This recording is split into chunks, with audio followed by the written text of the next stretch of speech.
नमस्कार दोस्तों, स्वागत है आपका मेरे YouTube चैनल एक सफ़र पर। आइए आज मैं ले चलती हूँ आपको इतिहास की उस धरोहर को दिखाने जो अब वर्ल्ड हेरिटेज में शामिल है। कर्नाटक की धरती पर स्थित है एक अद्भुत मंदिर जहाँ हर पत्थर की भक्ति की कहानी कहता है। यह है केशव मंदिर, सोमनाथपुर। कर्नाटक के मैसूर जिले से लगभग 35 किलोमीटर दूर शांत और ऐतिहासिक गांव सोमनाथपुरा।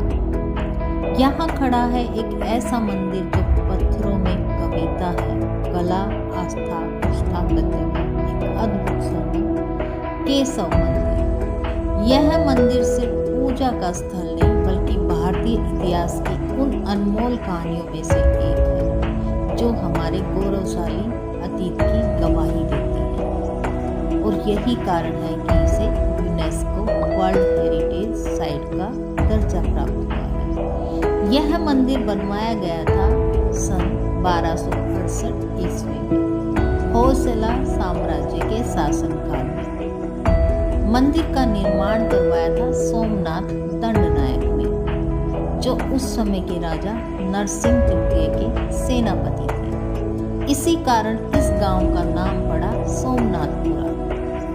एक गांव जो आज होयसला स्थापत्य की आत्मा को अपने भीतर समेटे हुए है। होयसला साम्राज्य दक्षिण भारत के सबसे समृद्ध और कला प्रेमी राजवंशों में से एक था।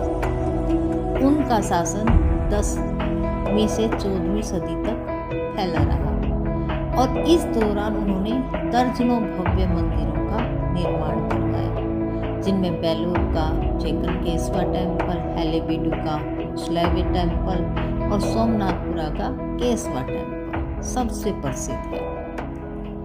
केशव मंदिर वास्तुकला की दृष्टि से एक अद्भुत नमूना है। यह पूरी तरह साबुन पत्थर से बना है, एक ऐसा पत्थर जो मुलायम होते हुए भी अत्यंत टिकाऊ होता है, जिस पर बारीक नक्काशी की जा सकती है। मंदिर की योजना त्रिकूट शैली में है, अर्थात इसमें 3 गर्भगृह हैं जहाँ भगवान विष्णु के 3 रूपों की स्थापना की गई है, केशव, जनार्दन और वेणुगोपाल। तीनों गर्भगृह को जोड़ता है एक सांझा मंडप, जिसके स्तंभों पर अत्यंत सुंदर नक्काशी की गई है। हर स्तंभ एक अलग डिजाइन लिए हुए हैं, कहीं बेले बूटे हैं, कहीं नर्तकियां तो कहीं युद्ध से। मंदिर की बाहरी दीवारों मानो एक खुली किताब है, जहाँ पत्थरों पर उकेरी गई हैं हजारों सालों पुरानी कहानियाँ। यहाँ आप देख सकते हैं रामायण, महाभारत और भागवत पुराण के दृश्य, जहाँ भगवान राम, कृष्ण और विष्णु के अद्भुत रूप में जीवंत प्रतीत होते हैं। मंदिर के भीतर का हर खंभा, हर दीवार किसी दिव्य कथा का हिस्सा लगता है। यहाँ के शिल्पकारों ने न केवल भगवान को पत्थर में उतारा बल्कि भावना को भी रूप दिया। इन स्तंभों को देखिए, हर एक अलग, हर एक अनोखा, कई घंटियों के पैटर्न, कई फूलों की लहरें तो कहीं नृत्य करती अप्सराएं जैसे पत्थर में थिरक रही हैं। मंडप की छत पर कमल के आकार की नक्काशी मानो ब्रह्मांड की ऊर्जा का प्रतीक हो। यह केवल स्थापत्य नहीं बल्कि आध्यात्मिक गणित का अद्भुत उदाहरण है। यहाँ की मूर्तियाँ जीवंत प्रतीत होती हैं। भगवान विष्णु के रूपों में उनकी मुस्कान, उनकी मुद्रा मानो वे अपने समय में ले जा रही हो। हर मूर्ति में गहराई से छिपी है एक कथा। कहीं कृष्ण बांसुरी बजा रहे हैं तो कहीं नरसिंह रूप में असुर का संहार कर रहे हैं। यह मंदिर एक स्टोन लाइब्रेरी है, जहाँ हर मूर्ति एक अध्याय है और हर अध्याय एक भक्ति कथा। सुबह की पहली किरण जब मंदिर की नक्काशी पर पड़ती है तो ऐसा लगता है जैसे पत्थर सुनहरे हो उठते हों। शाम को जब सूर्यास्त होता है तो मंदिर की छायाएं मानो प्राचीन इतिहास का आलोक फैलाती हैं। कई पर्यटक कहते हैं यहाँ आने के बाद समय ठहर जाते हैं, हाँ बीते युग में चले जाते हैं, जहाँ केवल कला, श्रद्धा और शांति का साम्राज्य था। जब यूनेस्को ने 2023 में इस मंदिर को विश्व धरोहर घोषित किया तो यह केवल सूची में नाम जुड़ना नहीं था, भारत की कला का वैश्विक सम्मान था।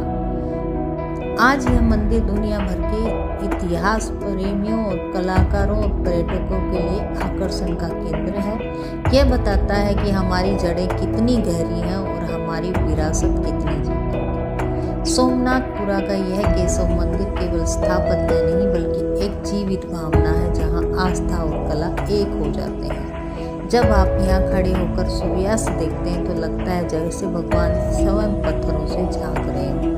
हर नक्काशी, हर मूर्ति कहती है, हम यहाँ हैं सदा के लिए। जय श्री केशव, जय भारत। अगर आपको यह वीडियो पसंद आया हो तो इसे लाइक करें, अपने दोस्तों के साथ शेयर करें और ऐसे ही ऐतिहासिक और भक्ति से भरे वीडियो देखने के लिए हमारे चैनल को सब्सक्राइब करना ना भूलें। और आपको केशव मंदिर का कौन सा हिस्सा सबसे सुंदर लगा उसके बारे में बताएं। जय श्री केशव, जय भारत।